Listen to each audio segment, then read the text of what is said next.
జాతీయ గ్రామీణ ఉపాధి హామీ పథకం పేరు మార్చి చట్ట సవరణ చేసిన నేపథ్యంలో కొత్త విధానంలో అమలు చేయాలంటే రాష్ట్రంపై ఏటా 4,259 కోట్ల భారం పడనుందని పంచాయతీరాజ్ గ్రామీణాభివృద్ధి శాఖ తాజాగా అంచనాలు వేసింది.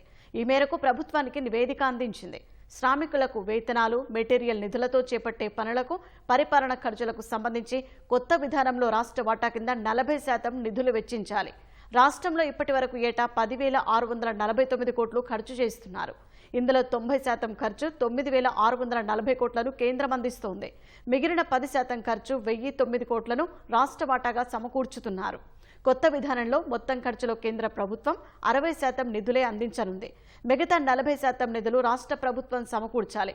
కేంద్రం కేటాయించిన వాటికి మించి నిధులు ఖర్చు చేస్తే అదనపు భారాన్ని రాష్ట్ర ప్రభుత్వమే భరించాలని కూడా కేంద్ర గ్రామీణాభివృద్ధి మంత్రిత్వ శాఖ స్పష్టం చేసింది.